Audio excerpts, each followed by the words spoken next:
नमस्कार दोस्तों, सीसी के इस लाइव डिजिटल लेक्चर में एक बार फिर से आप सभी का स्वागत है। मित्रों, जैसा कि आप सब जानते हैं कि अपने पिछले कुछ सेशन से हम उत्तर आधुनिकता क्या है इस पर विशेष चर्चा कर रहे हैं। बताना चाहेंगे आज के सेशन में भी हम उत्तर आधुनिकता क्या है इस पर चर्चा करेंगे और इसके लिए एक बार फिर से हमारे साथ हमारे स्टूडियो में मौजूद हैं डॉक्टर अजय वर्मा। डॉक्टर अजय वर्मा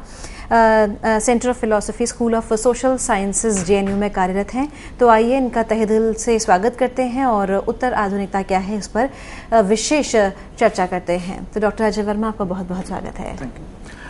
नमस्कार दर्शकों, जैसे कि आपको ज्ञात ही है, पिछले कुछ व्याख्यानों में हमने जाना कि आधुनिकता से हमारा क्या तात्पर्य है, उत्तर आधुनिकता में किस प्रकार के जो पुरानी जो अवधारणाएं थी आधुनिकता के से जुड़ी हुई, उनको किस प्रकार से चैलेंज किया जाता है। उन आधुनिकता की अवधारणा में क्या इस प्रकार के इश्यूज थे जो कि लेटर ऑन कुछ दार्शनिकों को प्रॉब्लमैटिक लगे और उन पे किस प्रकार के प्रश्न उठने शुरू हुए। इस विषय पे हमने काफ़ी कुछ चर्चा अपने पिछले 2 व्याख्यानों में की है। उसी चर्चा को आगे बढ़ाते हुए आज हम देखना चाहेंगे कि किस प्रकार जो एक स्व की, आइडेंटिटी की या जिसको कहें जो मैं की अवधारणा होती है, वो किस प्रकार से जो डेकार्ट की फिलॉसफी में, उनके दर्शन शास्त्र में जिस प्रकार की एक thinking I as a rational thinking person, उसको केंद्र में किस प्रकार से दर्शन शास्त्र में रखा गया और किस प्रकार से इस जो आय का एक इस प्रकार का स्वरूप तथा अवधारणा जिसके अनुसार जो व्यक्ति है या जो स्वय है, वह उस मैं को कोई भी व्यक्ति किसी भी समय उससे जुड़ी हुई कितनी भी जो अनुभव हैं या किसी भी प्रकार की जो अवधारणाएं हैं, उनको किस प्रकार से उसके मैं के विचारशील होने के अतिरिक्त उससे जुड़ी हुई किसी भी अवधारणा को डेकार्ट के अनुसार किस प्रकार से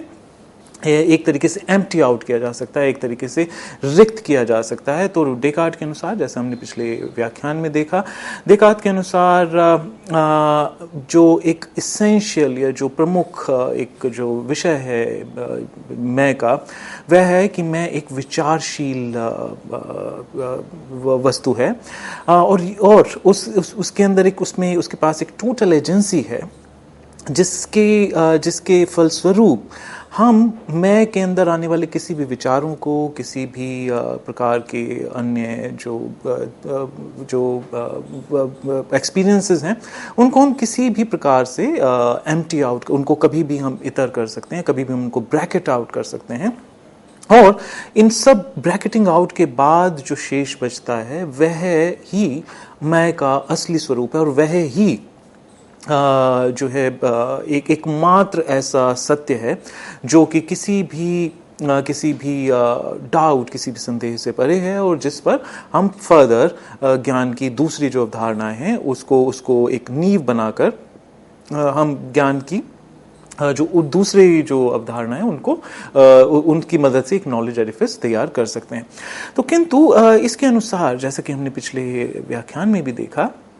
ये जो एक जो सेल्फ का जो एक आइडिया, स्वयं का जो आइडिया की जो अवधारणा इस दर्शन से उभर करके आती है, वो ऐसा सेल्फ है जिसके पास मानो टोटल एजेंसी है, जो पूरी तरीके से मानो ट्रांसपेरेंट है। ट्रांसपेरेंट इन द सेंस कि उसके अंदर ऐसे कोई नूक्स एंड कॉर्नर्स उसके नहीं है जो कि हमसे छिपे रहते हों, जिनके विषय में हम जान ना पाते हों। तो ये एक इस प्रकार की सेल्फ है जिसके ऊपर हमें मानो टोटल कंट्रोल है। जिस प्रकार से डेकार्ट कहते हैं कि हम जो भी मैं से इतर है, जो हमारे जितने भी एक्सपीरियंसेस हैं, क्योंकि उनको संदेह के अंतर्गत रखा जा सकता है, तो वो परिहार्य हैं। हम उनको एक तरीके से दरकिनार कर सकते हैं। किंतु इसके साथ ही साथ जो एक अवधारणा उभर करके आती है सेल्फ के प्रति, वह यह है कि अगर ऐसा है कि हम सेल्फ के सभी एक्सपीरियंसेस को, केवल उसकी विचारशीलता को छोड़ करके अगर उनको हम ब्रैकेट आउट कर सकते हैं, हम उनको दरकिनार कर सकते हैं, तो ये एक इस प्रकार की सेल्फ हुई जिस पर मानो हमें हमेशा टोटल कंट्रोल रहता है, जिसको हम कभी भी मानो एक बोतल की तरह रिक्त कर सकते हैं, तो या किसी भी बर्तन की तरह हम मानो उसको रिक्त कर सकते हैं, और जो बाद में जो बचता है वह मानो एक सेल्फ, एक कंटेनर के रूप में, कॉन्शियस कंटेनर के रूप में इस प्रकार की एक अवधारणा हमारे सामने मानो प्रस्तुत होती है। किंतु क्या वास्तव में ऐसा है? क्या अगर हम क्या स्वयं जो है इतना स्वयं को रिक्त कर देना क्या इतना आसान है? क्या वह संभव भी है? और क्या जो हम जिनको हम जिसको हम मानो नॉलेज एडिफिस कह रहे हैं, जो एक ऑब्जेक्टिव वस्तुनिष्ठ इंक्वायरी पर आधारित जिसे हम ज्ञान मान करके चल रहे हैं, क्या वह इतना वस्तुनिष्ठ है जिसके ऊपर जहाँ पर हमारे जो व्यक्तिगत बायसेस या प्रेजुडिसेस होते हैं उनका कोई भी प्रभाव ना पड़ता हो? क्योंकि यहाँ पे हमें ये याद कर लेना आवश्यक है कि जो एक सेल्फ की जो अवधारणा थी, जो आधुनिक दर्शन शास्त्र में उभर करके आती है, वह है कि हम जो है मेनली विचारशील प्राणी हैं। We are mainly essentially thinking selves, और हमारे हम जिस प्रकार से वस्तुनिष्ठ प्रकार से जो हम विचारों से एक नॉलेज एडिफिस, एक मानो ज्ञान की इमारत जो खड़ी कर सकते हैं, जिसपे हम अपने जो बायसेस हैं, जो हमारे जितने भी पूर्वाग्रह हैं, उनको छोड़ करके एक जो हम नॉलेज एडिफिस तैयार करेंगे, उनके आधार पर हम एक प्रगति की अवधारणा को लेकर के हम आधुनिकता में चले,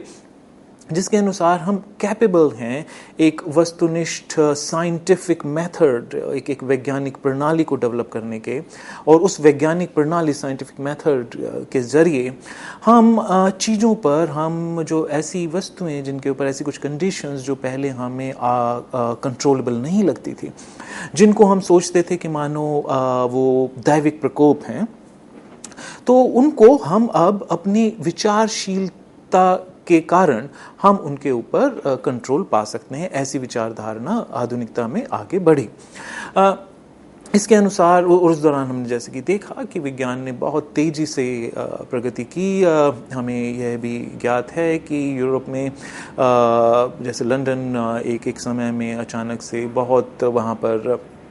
पॉपुलेशन अचानक तेजी से बढ़ी, और वहाँ पे उस प्रकार का सैनिटरी सिस्टम इतनी लार्ज पॉपुलेशन को कोप करने की कंडीशन में नहीं था, और उसके फलस्वरूप हुआ ये कि वहाँ पर प्लेग का प्रकोप फैला, जिसमें बहुत बड़ी तादाद में लोग मारे गए। तो और उस समय और भी बहुत से स्मॉल पॉक्स वगैरह जैसी बहुत सी जो डिसीजेज हैं वो फैल रही थी, और ऐसे में आप उसको केवल दैविक प्रकोप मान करके इतने सारे व्यक्तियों को मरने नहीं दे सकते हैं।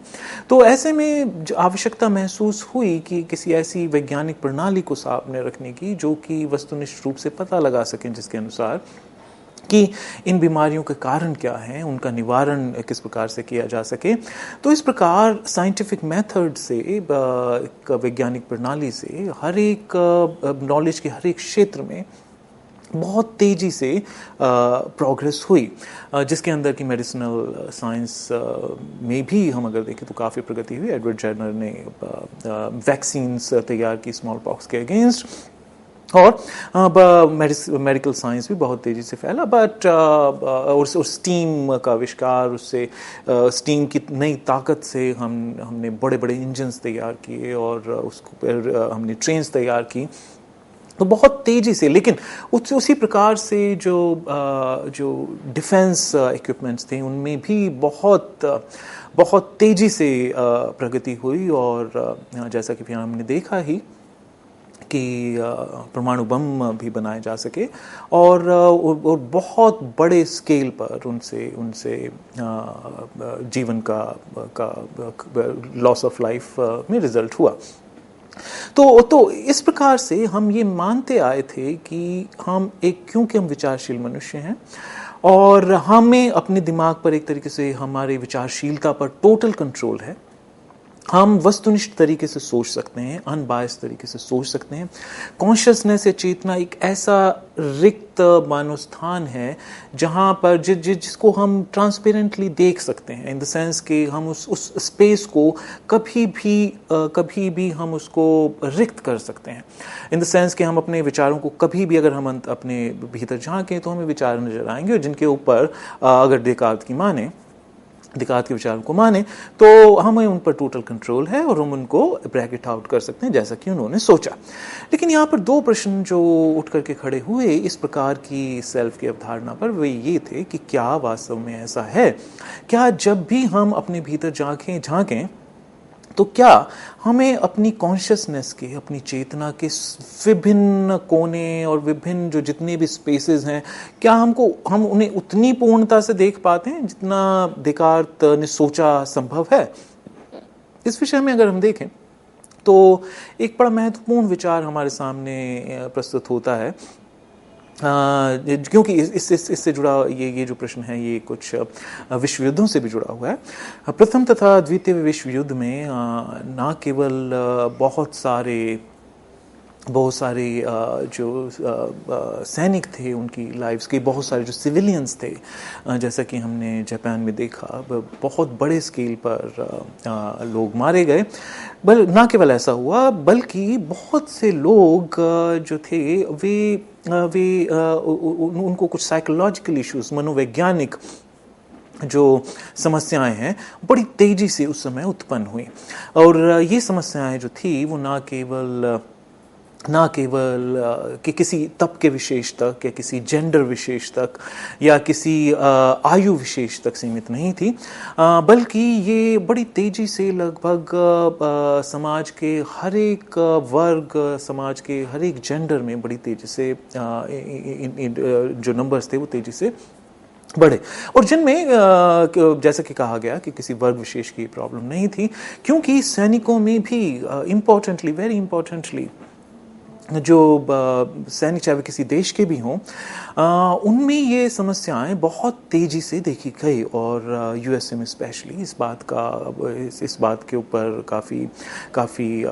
मतलब शौक प्रकट किया गया और इसके विषय में कुछ स्टेप्स लेने की सोची गई। तो अब एक नए प्रकार की एनालिसिस की ज़रूरत थी कि ये मनोवैज्ञानिक जो समस्याएं हैं ये क्यों उत्पन्न हो रही हैं,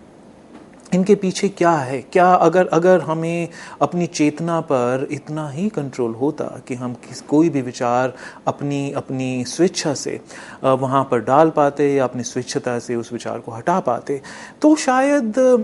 ये समस्याएं, ये मनोवैज्ञानिक समस्याएं इस प्रकार से उत्पन्न नहीं होती, उनका निवारण शायद बहुत आसान होता। किंतु ऐसा क्यों था कि कुछ ऐसे विचार थे जो कुछ व्यक्तियों के मन में बहुत इतना गहरी पैंच कर गए कि उनको हटाना इतना आसान नहीं था। वे विचार उनको लगातार तंग करते रहे, जिसमें कि वो सैनिक भी शामिल हैं जिन्होंने एटम बम ड्रॉप किया जापान पर। तो इतने बड़े स्केल पर, चाहे वो लोग जिन लोगों को एक तरीके से लॉस ऑफ लाइफ जिनके सामने हुआ, चाहे वो सैनिक हों जिनके कारण ऐसा हुआ, दोनों के लिए ही ये कुछ इस प्रकार की परिस्थितियां थी, कुछ इस प्रकार के विचार थे जिनको इतनी आसानी से भुलाया नहीं जा सकता था। उसी कारण से जैसा कि हम जानते हैं, कुछ मनोवैज्ञानिक समस्याएं ऐसी होती हैं जिनमें कुछ विचार हमारे सामने हमारी मर्जी के बिना, हमारी स्वेच्छा के बिना बार बार हमारी चेतना में घर करते हैं तथा उनको चेतना से हटाना, अपनी अपनी चेतना से बाहर करना है, उनके ऊपर कंट्रोल करना इतना आसान नहीं होता जितना कि अगर जैसा कि देकार्त ने दर्शाया कि हम कभी भी अपनी चेतना को एम्प्टी आउट कर सकते हैं, तो अगर ऐसा वास्तव में हो सकता तो ऐसा हम कर पाने में सक्षम होते, इस प्रकार की समस्याएं उत्पन्न नहीं होती। से फॉर एग्जाम्पल जो ऑब्सेसिव कंपल्सिव डिसऑर्डर है, उसमें इस डिसऑर्डर में एक विचार आपके मन में बार बार घर किए रहता है और उसको निकालना अत्यंत ही कठिन हो जाता है। दूसरा जो एक मुद्दा जो कि एक परीक्षा का विषय बना, वह था देकार्त की अवधारणा कि मस्तिष्क, ब्रेन, मस्तिष्क, माइंड एंड बॉडी, माइंड तथा बॉडी दो विभिन्न प्रकार के सब्सटेंस हैं, दो बिल्कुल विभिन्न प्रकार की वस्तुएं हैं, दो बिल्कुल विभिन्न प्रकार के पदार्थ हैं, तथा वहाँ से समस्या ये उत्पन्न हुई जिसको हम मनसदेह समस्या, या जिसको इंग्लिश में माइंड एंड बॉडी के नाम से, माइंड एंड बॉडी प्रॉब्लम के नाम से संबोधित किया जाता है। इस समस्या के अनुसार, क्योंकि जो माइंड है वह बिल्कुल ही अलग प्रकार का पदार्थ है जिसके अंदर कोई एक्सटेंशन नहीं है, जो कि प्योरली एब्स्ट्रैक्ट प्रकार की वस्तु है, जिसमें कुछ भी कहें तो मटेरियल नहीं है, और बॉडी जो कि एक प्रकार से मटेरियल वस्तु है, और जिसमें कि फिजिक्स के सभी लॉ लागू होते हैं। तो ये दो बिल्कुल विभिन्न प्रकार के पदार्थ हैं, किंतु एक व्यक्ति के रूप में ये दोनों पदार्थ एक ही जगह पर ना केवल स्थित होते हैं बल्कि कोऑर्डिनेट करते प्रतीत होते हैं। जिस प्रकार से, जैसा कि इस विषय में कोई बहुत बड़े बड़े उदाहरण देने की आवश्यकता नहीं है, जैसे कि हम जानते ही हैं कि कोई विचार हमारे दिमाग में पहले आता है, फिर हम उसको क्रियान्वित करते हैं। जैसे कि अगर हमें बाहर जाना हो, पहले हम इस विचार को मन में लेके आएंगे कि हमें इस रूम से बाहर जाना है या हमें कुछ अमुक प्रकार का कार्य करना है। फिर उस विचार को हम अपनी बॉडी को कार्यान्वित करने का आदेश देते हैं, और तभी हमारी बॉडी जो है उस कार्य को, जिस विषय में हमने संकल्प किया, उस विचार को कार्यान्वित करती है। तो किंतु क्योंकि व्यक्ति में ये दोनों क्रियाएं संभव होती हैं जो कि बिल्कुल अलग अलग प्रकार की क्रियाएं हैं। सोचना एक बिल्कुल एब्स्ट्रैक्ट प्रकार की प्रक्रिया है जिसके अंदर एक तरीके से देखा जाए तो कोई सीधा मटेरियल इन्वॉल्वमेंट होता नहीं दिखाई पड़ता। वहीं देह जो है बिल्कुल एक विभिन्न प्रकार की वस्तु है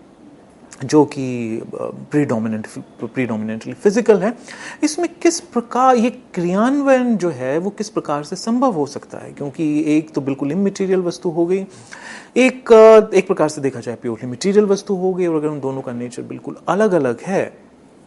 तो ये दोनों वस्तुएं, ये दोनों पदार्थ एक ही प्राणी में कैसे इकट्ठे हो सकते हैं, और उनके बीच में किस प्रकार का संबंध,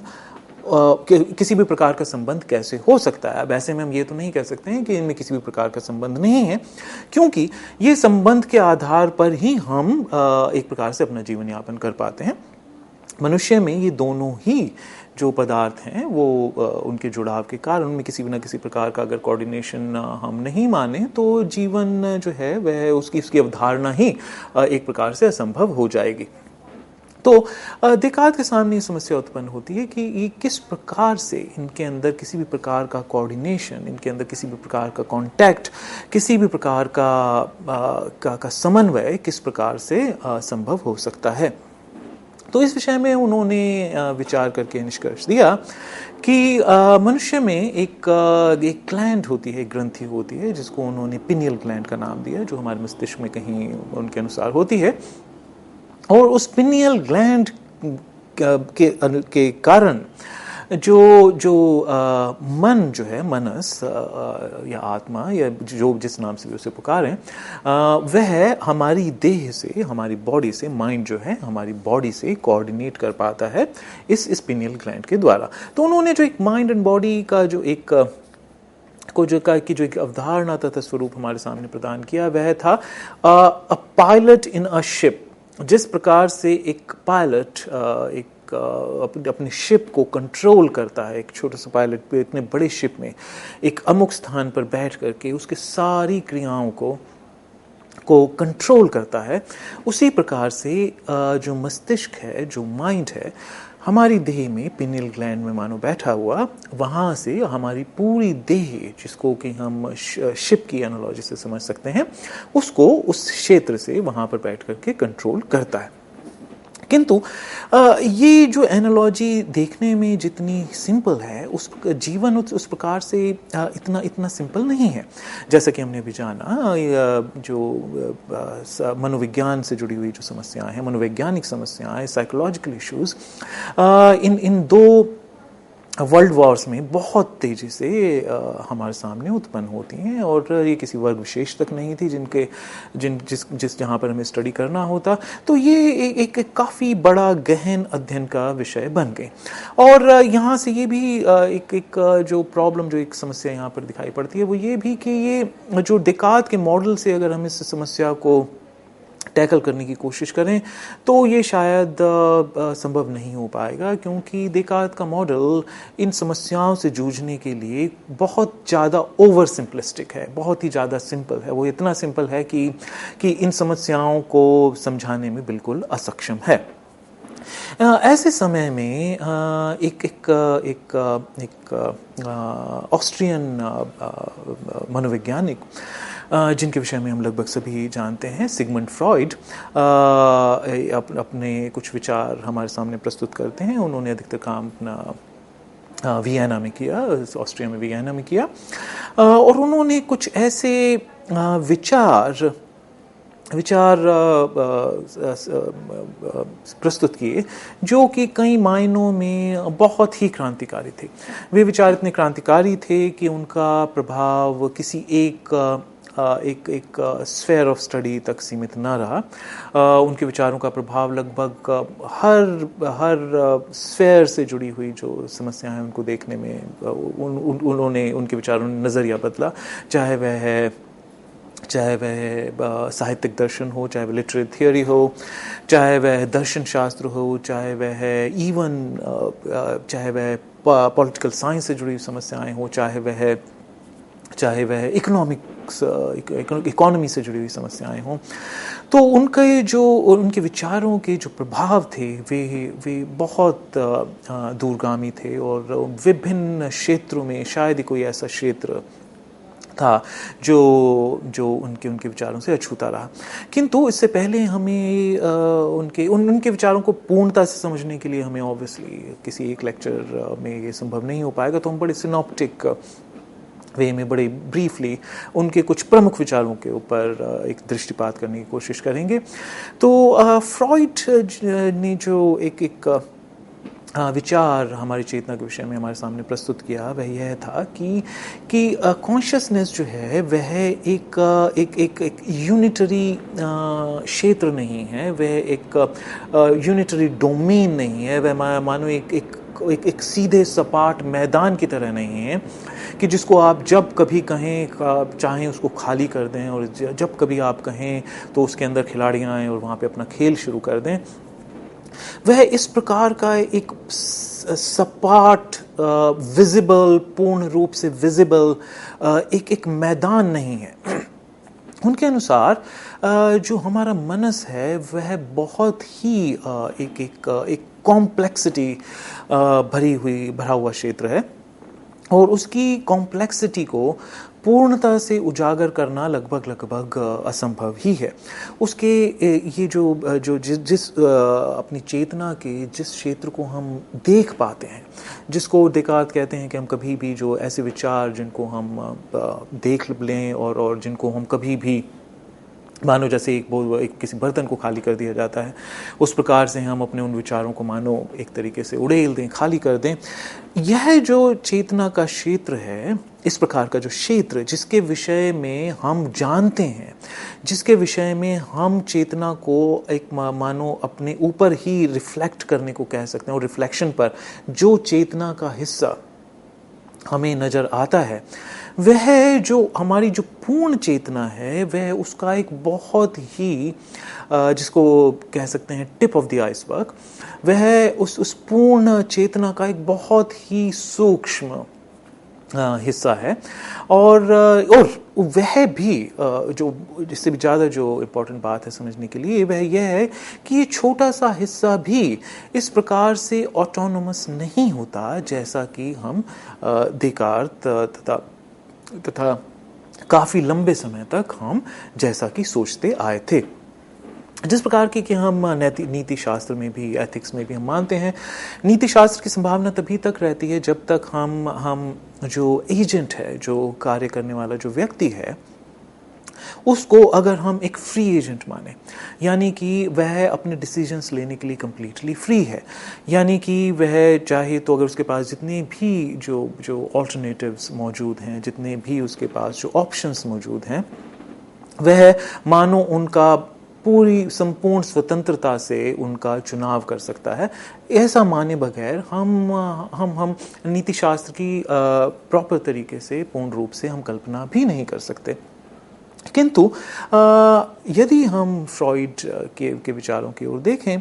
तो उनके अनुसार हम ये जो हमारा जो चेतना का भी जो क्षेत्र होता है, जो चेतन क्षेत्र है चेतना का, वह भी ना केवल वह एक बहुत छोटा सा हिस्सा है संपूर्ण चेतना का, बल्कि वह भी अपने आप में संपूर्णता स्वतंत्र नहीं है। इससे हम क्या अर्थ समझें? इससे अर्थ ये है कि जिस चेतना को हम अपना समझते हैं, अपना इन द सेंस अगर हम उसको अपनी चेतना कहें तो उसके ऊपर साथ ही साथ ये विचार हमारे सामने प्रकट हो जाता है कि चेतना का वह हिस्सा हमारे पूर्ण कंट्रोल में है। उसको हम कंट्रोल कर सकते हैं, हम अपने ऑप्शंस को देख सकते हैं, उनका चुनाव कर सकते हैं कंप्लीटली रैशनली, जैसा कि कांट ने सोचा था। उनके विचारों से हम सभी अवगत हैं। तो कांट के अनुसार हम एक निर्णय ले सकते हैं, और उस वो जो निर्णय है वह पूर्णतः हमारी रैशनैलिटी पे आधारित होना चाहिए। पहले हम ये इस बात का विचार करें कि इस अमुक स्थिति में मुझे किस तरीके से कार्य करना चाहिए, और जो हम वहाँ पर एक युक्ति स्थापित करें उसको फिर हमें ये देखना चाहिए कि क्या वो यूनिवर्सलाइज हो सकती है, क्या ना केवल मैं, यदि अगर कोई भी व्यक्ति मेरी जगह अगर उस काम को वैसे ही करे जैसा कि इस मैक्सिम के अनुसार जो कि मैं लेके आया, जो कि मैं उस विचार के अनुसार जैसा कि मैं सोच रहा हूँ, क्या मेरी जगह किसी भी व्यक्ति के लिए वैसा ही होगा? यदि ऐसा है, अगर हम उसको यूनिवर्सलाइज कर सकें तो वो एक कैटेगोरिकल इम्पेरेटिव, एक उसमें आदेशात्मकता आ जाती है, और वो एक तरीके से कॉल ऑफ ड्यूटी के रूप में स्थापित हमारे सामने हो जाता है। किंतु यदि हम यहाँ पर भी देखें तो यहाँ पर भी जो एथिकल एजेंट की जो अवधारणा है वह यह है कि हम एक पूर्ण स्वतंत्र एथिकल एजेंट के रूप में सोच सकते हैं। हमारे सामने जितने भी ऑल्टरनेटिव्स हैं, विकल्प मौजूद हैं, हम उनका एक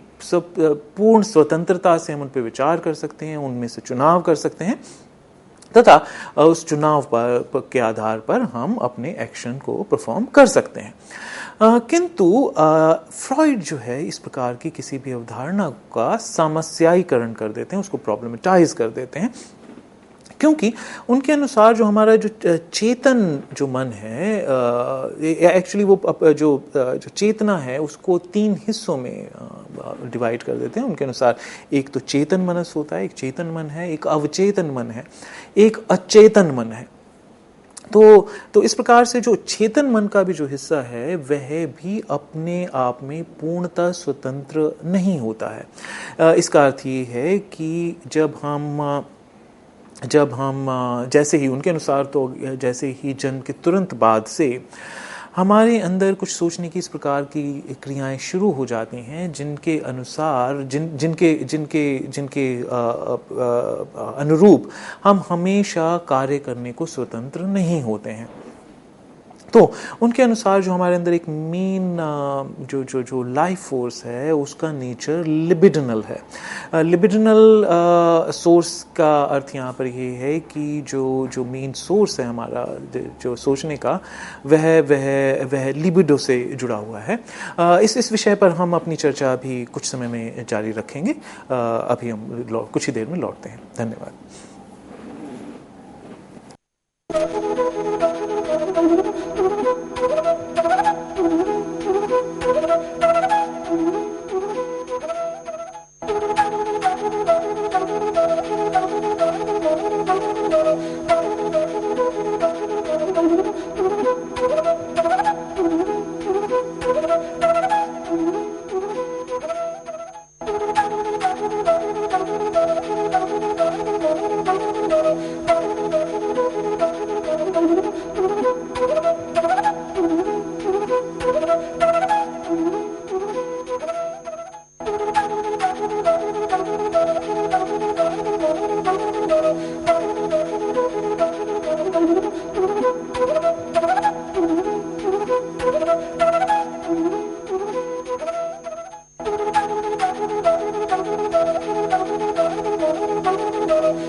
नमस्कार दर्शकों, वापस आपका स्वागत है।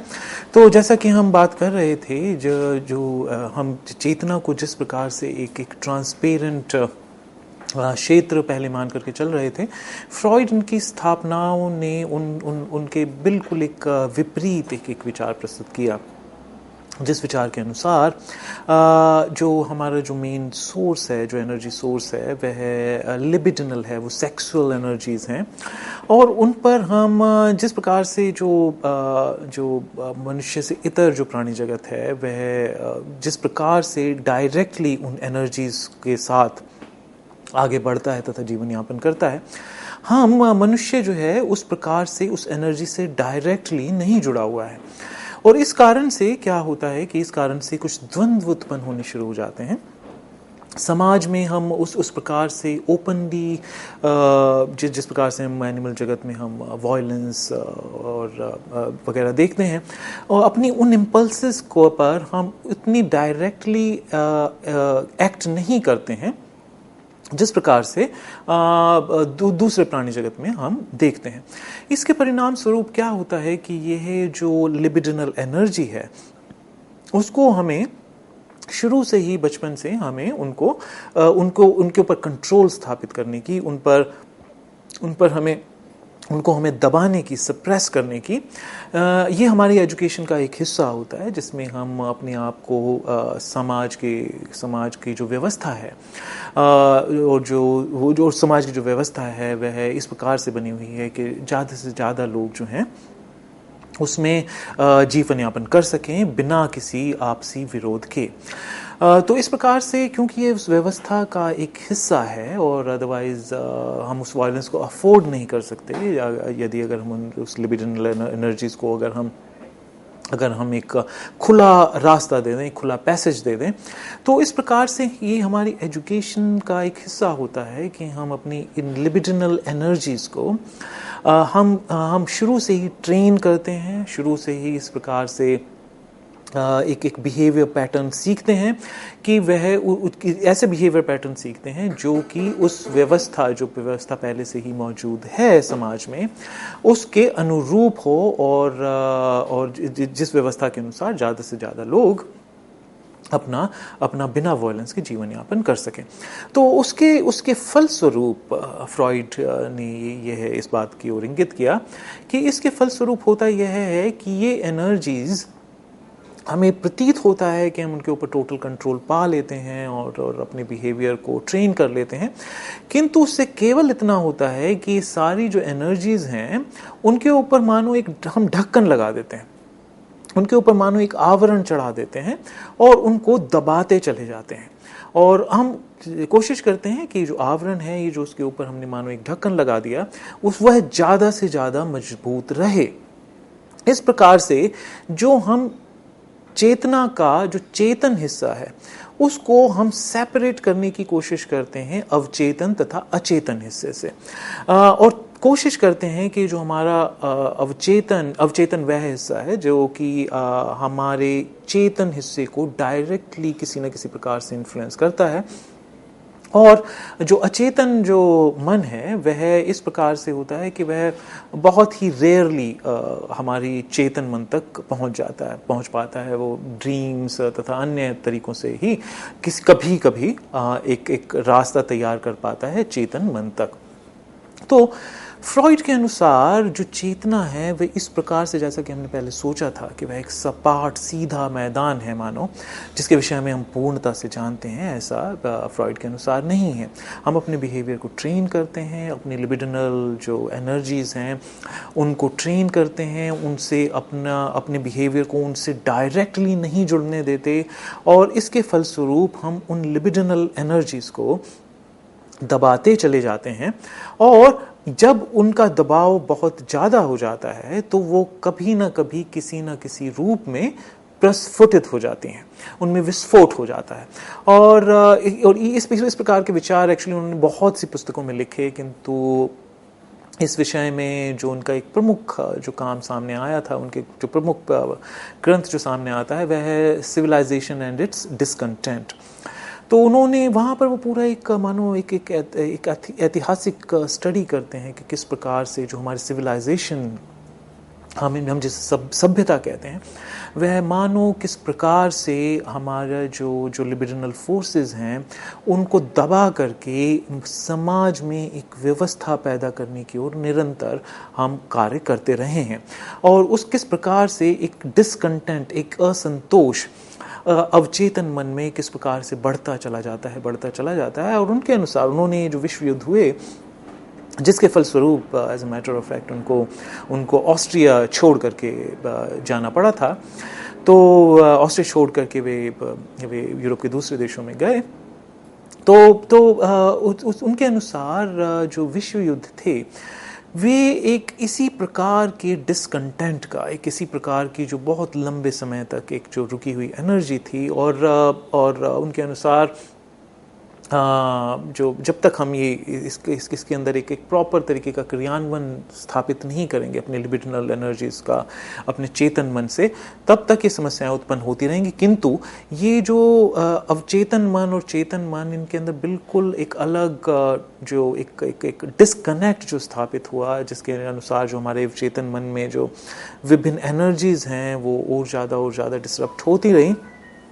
उनके अनुसार यह जिस प्रकार की हम सिविलाइजेशन डेवलप करते रहे और जिस प्रकार से हम एक सो कॉल्ड कोट अनकोट आधुनिक समाज में जिस प्रकार से हमने ये सोचा कि हमारी हर प्रकार की जो सोच है, हमारे जो विचार हैं, वे स्वतंत्र रूप से हमारे सामने प्रकट होते हैं, वे हमारे पूरे कंट्रोल में होते हैं, और उन विचारों के साथ साथ हम एक मंजिल के विषय में सोच सकते हैं, एक डेस्टिनेशन के विषय में सोच सकते हैं, जहाँ तक हम पहुँचना चाहते हैं, जहाँ पर हमें अपनी परिस्थितियों पर टोटल कंट्रोल होगा, हम बीमारियों पर टोटल कंट्रोल कर पाएंगे, हम ऐसे इक्विपमेंट्स तैयार कर पाएंगे जिनके द्वारा हमें हमारा जीवन यापन आसान हो सके। ऐसी जो एक विजन लेकर के हम साथ चले थे, फ्रॉइड के अनुसार एक इस प्रकार की जो व्यवस्था के विषय में जब हम सोच रहे थे, तब हमने जो हमारी जो चेतना की अवधारणा थी उसके विषय में हमने बहुत गहनता के साथ अध्ययन नहीं किया था। तो फ्रॉइड के अनुसार जब हम गहनता से जब हम अध्ययन करते हैं चेतना का, तो हम पाते हैं कि उसके साथ सब कुछ वैसा सुव्यवस्थित नहीं है जैसा कि हम आधुनिकता के बाद सोचते आए थे। जो चेतन जो जो जो मनस है उसका उसकी जो क्रियाएं हैं वे बहुत ही कॉम्प्लेक्सिटी के साथ जुड़ी हुई हैं और इसी के फलस्वरूप ये जो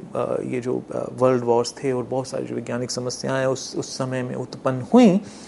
वे इस कारण से हुई मेनली क्योंकि हमारी जो चेतना की अवधारणा थी, जो एक दार्शनिक अवधारणा जिसके साथ हम बहुत लंबे समय तक चलते रहे, वह कहीं ना कहीं गलत थी। और इसी कारण से उनके जो विचार थे वे उनका ना केवल दर्शन शास्त्र पर एक बहुत गहरा प्रभाव पड़ा, बल्कि वो प्रभाव इतना गहरा था कि आगे चल करके जो मनोविज्ञान है वह दर्शन शास्त्र का फ्रॉइड से पहले प्रमुखता से हम मनस के विषय में केवल दर्शन शास्त्र में ही सोचते आए थे, किंतु फ्रॉइड के बाद धीरे धीरे मनोविज्ञान जो है अपने आप को एक स्वतंत्र डिसिप्लिन के रूप में, एक स्वतंत्र एरिया ऑफ स्टडी के रूप में सामने प्रस्तुत करता है। और अब हम जानते हैं कि साइकोलॉजी या मनोविज्ञान का जो क्षेत्र जो प्रणालियां हैं उनकी उसका जो अध्ययन है एक बिल्कुल एक अलग विषय के रूप में किया जाता है। तो इस प्रकार से जिस प्रकार के विचार फ्रॉइड ने हमारे सामने रखे वे चेतना से हमारी जुड़ी हुई जो पुरानी अवधारणाएं थी उनको बहुत प्रमुखता से चुनौती देती हैं और उनके अनुसार जो हमारा जो मनस है वह बहुत ही एक कॉम्प्लेक्सिटीज से भरा हुआ से भरा हुआ एक क्षेत्र है जिसका अध्ययन करने के लिए हमें बिल्कुल एक विभिन्न प्रकार की प्रणाली चाहिए होगी, जिसके अनुसार उन्होंने बहुत से पेशेंट्स का अध्ययन किया और उन्होंने अपना एक साइको एनालिसिस का एक तरीका निकाला जो कि बहुत लंबे समय तक प्रभाव में रहा। उन्होंने इस बात को भी चुनौती दी कि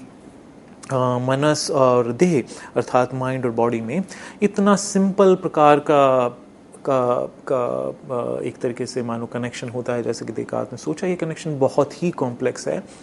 पदार्थ कहाँ खत्म होता है और पदार्थ का क्षेत्र कहाँ खत्म होता है और कहाँ पर सोच का क्षेत्र एक शुरू होता है, इसको डिवाइड करना इतना आसान नहीं है जितना कि हम उससे पहले सोचते आए थे। कुछ शारीरिक बदलावों, कुछ परिस्थितियों के बदलने के, कुछ हमारे जो पदार्थीय फिजिकल जो कंडीशंस हैं उनके बदलने पर भी मनस प्रभावित होता है और मनस के प्रभावित होने से कुछ फिजिकल कंडीशंस भी प्रभावित होती हैं। तो कहाँ पर मनस का क्षेत्र खत्म होता है और कहाँ पर बॉडी का क्षेत्र शुरू होता है, इसके विषय में कुछ भी इतना आसानी से कहना संभव नहीं है। जैसा कि और उसमें किस प्रकार का मानो एक कनेक्शन है यह जो विषय है इतना आसान नहीं है जितना कि हम सोचते आए हैं। हमारी चेतना, अगर हम कोई भी मादक पदार्थ लें तो बड़ी आसानी से प्रभावित हो जाती है, यानी कि कोई फिजिकल वस्तु जो है हमारी चेतना को बड़ी ही आसानी से प्रभावित कर सकती है। और उसी प्रकार से कुछ केमिकल चेंजेस आने से हमारे जो विचार हैं उनमें भी वे प्रभावित होते हैं। तो इसका अर्थ है कि जो हमारा जो विचार क्षेत्र है वह इतना संपूर्ण, उसके अंदर हमें इतनी संपूर्ण स्वतंत्रता नहीं होती जैसा कि हम सोचते आए थे। तो इस प्रकार से एक बहुत बड़ी चुनौती जो हमारे सामने प्रस्तुत होती है वह एक मनोविज्ञान के क्षेत्र में जो हमारी जो अवधारणा थी चेतना की, उसको लेकर के होती है, जहाँ पर हमारे पास हम पहले जो हमारे पास एक सरल सेल्फ का, जो पहले हम सेल्फ को एक सिंपल सेल्फ के तौर पे देखते आए थे, जहाँ पर जिसको कि हम मानो बड़ी आसानी से डिस्कवर कर सकते हैं।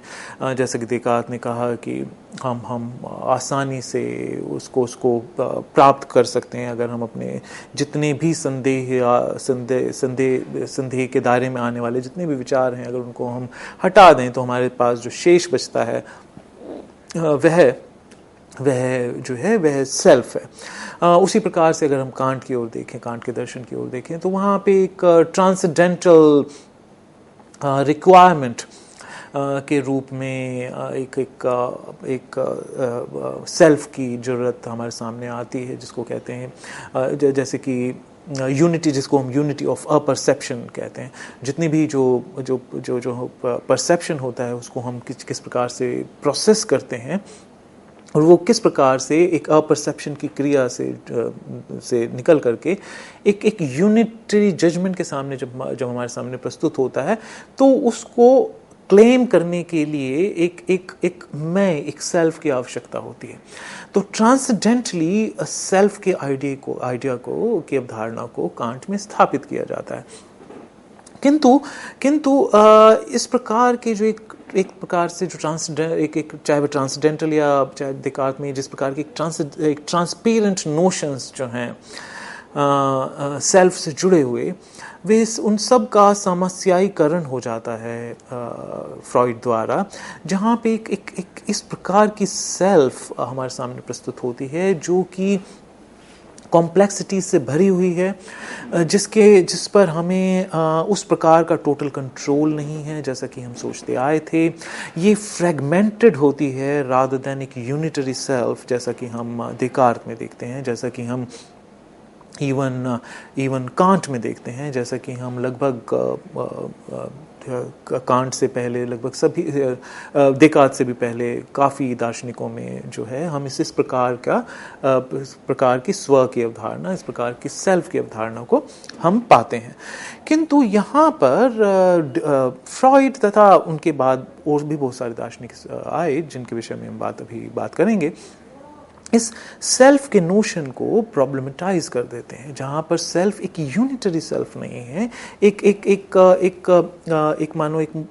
मतलब एक ऐसी सेल्फ नहीं है जिसके अंदर कोई टुकड़े ना हो, जो कि एक पूर्ण रूप से एक यूनिटरी सेल्फ हो, जो इसको अपने ऊपर पूरे तरीके से कंट्रोल हो, एक पूर्ण इकाई में बंधी हुई एक सेल्फ नहीं है, जैसा कि हम पहले सोचते आए थे। फ्रॉइड के अनुसार जो हमारा सेल्फ का नोशन है वह गलत था, और वास्तव में सेल्फ जो है वह इम्पार्टाट नहीं होती, उसके बहुत से हिस्से होते हैं, उसके अंदर फ्रेगमेंटेशंस होते हैं, और वो फ्रेगमेंट्स ना केवल समस्या ये है कि वो किस प्रकार से बॉडी से जुड़े हुए होते हैं, चेतना किस प्रकार से देह से जुड़ी हुई है। समस्या ना केवल इतनी ही नहीं है, समस्या केवल ये भी है कि चेतना के जो विभिन्न हिस्से हैं वे आपस में किस प्रकार से एक दूसरे से जुड़े हुए हैं। जो चेतन मन है वह तो केवल एक छोटा सा मन का हिस्सा है जिसके विषय में जिसको हम देख पाते हैं, जिसको हम जान पाते हैं, किंतु अवचेतन मन से वह किस प्रकार से ड्राइव होता है, किस प्रकार से चालित होता है अवचेतन मन से, किस प्रकार जो अचेतन मन है जो एक मानो कंप्लीट डार्कनेस में पड़ा रहता है, वहां से वह किस प्रकार कंट्रोल होता है तथा चालित होता है, प्रमुख समस्या इसको लेकर के है। तो एक जो पुराना यूनिटरी सेल्फ का नोशन था वह प्रॉब्लमेटाइज हो जाता है फ्रॉइड तक आते आते, और समस्या जो है वो वहाँ पे स्टडी करने के लिए जो दूसरी समस्या को हम सामने उजागर करते हैं कि हमारे जो सेल्फ के डिफरेंट हिस्से हैं, जो हमारे मनस के जो डिफरेंट हिस्से हैं, जिसमें चेतन, अवचेतन और अचेतन मन आते हैं, वे किस प्रकार से जुड़े हुए होते हैं। तो फ्रॉइड इस विषय में कहते हैं कि हमें उसके लिए सपनों को स्टडी करना होगा, क्योंकि सपनों में कुछ जो अवचेतन तथा प्रमुखता से अचेतन मन का जो हिस्सा है वह कभी सीधे तौर पर हमारे सम्मुख प्रस्तुत होता ही नहीं है, क्योंकि उसकी कोई डायरेक्ट रास्ता नहीं है उसके लिए हमारे चेतन मन में उपस्थित होने का। तो कभी कभी वह स्लीप के दौरान, निद्रा के दौरान एक पैसेज मानो, क्योंकि उस समय हमारा चेतन मन सो रहा होता है, तो उस समय ये जो अवचेतन मन तथा जो अचेतन मन है कभी कभी उस समय एक रास्ता निकाल पाता है हमारे चेतन मन तक पहुंचने का, और उस समय जो हमें वह किस प्रकार से अपने आप को उपस्थित करता है, वह हमें अपने आप को हमारे ड्रीम्स के द्वारा, हमारे स्वप्नों के द्वारा स्वयं को उपस्थित करता है। तो यहाँ पर एक नई प्रकार की विचार प्रणाली हमारे सामने आती है, जिसमें कि वस्तुओं को हम वैसा नहीं देखते हैं जैसा कि वैसी हैं, क्योंकि उनके अनुसार ड्रीम्स को हम इस प्रकार से नहीं मान सकते। वहां पर अगर हम कोई सांप देख रहे हैं तो वे वास्तव में सांप नहीं है। वह किसी दूसरी वस्तु का एक सिंबल के रूप में सामने आ रहा है। तो जिस प्रकार से वस्तुओं को जो अर्थ प्रदान करने की एक पुरानी प्रक्रिया थी, जिसके अनुसार हम वस्तुओं को मानते थे कि वे नेचुरली प्राकृतिक रूप से वैसी हैं जैसी कि वैसी हैं, और उनको अर्थ प्रदान भी प्राकृतिक रूप से होता है। यानी कि अगर कोई मेज है तो यह प्राकृतिक रूप से ही मेज है, और उसके अंदर कोई और अर्थ ढूंढने की आवश्यकता ही नहीं है, क्योंकि वह मेज ही है और यह उसके बारे में संपूर्ण सत्य है। अब फ्रॉइड के पश्चात जो हमें जो वस्तुएं जिस प्रकार से आ रही हैं हमारे सामने, हम उनको उनकी लिटरल वैल्यू पर नहीं ले सकते। वे मानो हमें एक सिंबल के रूप में हमारे सामने प्रस्तुत हो रहे हैं। तो जो हमारे जो अर्थ की अवधारणा थी, हमारी जो मीनिंग की अवधारणा थी, वो भी फ्रॉइड किसी न किसी प्रकार से प्रॉब्लमेटाइज कर देते हैं। जैसे कि हमने अभी कहा कि यदि हम स्वप्न में सांप देखते हैं तो उसका अर्थ ये नहीं है कि वह केवल सांप ही है। फ्रॉइड के अनुसार सांप हमारी सेक्सुअल एनर्जीज का प्रतीक है, हमारी लिबिडिनल एनर्जीज का प्रतीक है, जिसको हम अपने अंदर दबाए रखते हैं, जिसको हम सामाजिक व्यवस्थाओं के कारण हम उसको ओपन में उसको आने नहीं देते, स्वतंत्र रूप से नहीं आने देते। तो वह अपने आप को सिंबॉलिकली, ये जो एनर्जीज हैं ये हमारे चेतन मन में एक कुछ सिंबल्स के द्वारा प्रकट होती हैं। जैसे कि उनके अनुसार सांप जो है हमारी लिबिडिनल एनर्जीज का प्रतीक है। उस प्रकार से उन्होंने अपने जो मनोवैज्ञानिक विश्लेषण की एक पद्धति कायम की, जिसके अनुसार जिसकी दो प्रमुख पहलू थे। एक तो ये था कि चेतना उस प्रकार से एक स्वतंत्र यूनिट, एक स्वतंत्र इकाई के रूप में हमारे सामने प्रस्तुत नहीं होती। उसकी एक स्वतंत्र इकाई के रूप में जो अवधारणा जिस दर्शन में बहुत समय तक जो रही, उस अवधारणा को हमें छोड़ना होगा, अदरवाइज हम मनोवैज्ञानिक समस्याओं को कभी भी समझ नहीं पाएंगे। दूसरी ओर वस्तुओं का जो अर्थ है, जिसको हम सीधे मानो हम मानते हैं कि वस्तुएं प्राकृतिक रूप से जैसी हैं वैसी ही हमारे सामने अब प्रस्तुत होती हैं, प्रकट होती हैं, तथा उनको उसी प्रकार से प्राकृतिक रूप से जानना चाहिए जैसे कि हमारे सामने वो प्रकट हो रही हैं। इस समस्या को भी इस प्रकार का जो पैराडाइम था, इस प्रकार की जो विचार प्रणाली थी, उसको भी फ्रॉइड कहीं ना कहीं प्रॉब्लमेटाइज करते हैं, जिनके इस क्षेत्र में उनके अनुसार वस्तुएं हमें किस प्रकार से प्रतीत होती हैं, ये भी हम स्वतंत्र रूप से, वहाँ पर भी चेतना वस्तुओं का जो निर्धारण करती है वो बिल्कुल स्वतंत्र रूप से नहीं करती। जैसा कि हमने अभी जाना, ड्रीम्स में जो हमारे सामने प्रस्तुत होता है, हम उसको बिल्कुल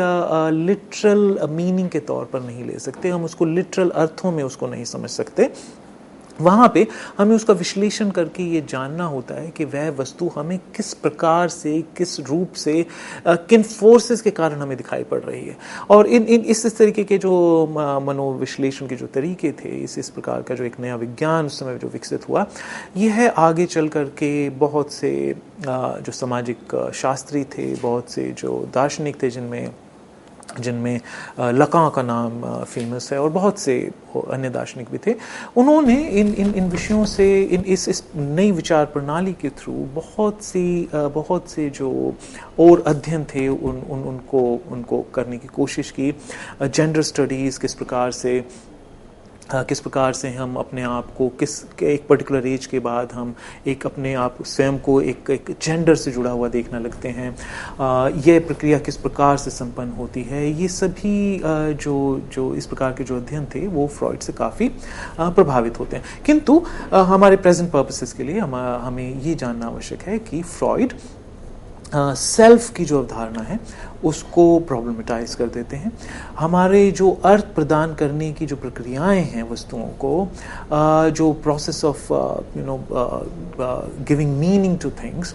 उसको भी वो किसी प्रकार से एक प्रकार से प्रॉब्लमेटाइज कर देते हैं। और इस प्रकार से जो दर्शन शास्त्र में पुरानी जो अवधारणाएं थी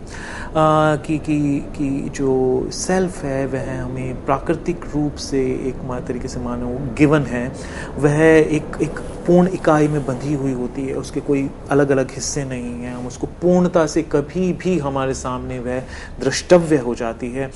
ये सारी अवधारणाएं जो हैं उनको इस फ्रॉइड द्वारा चुनौती मिलती है, और जो हमारी अर्थ की प्रक्रियाएं हैं,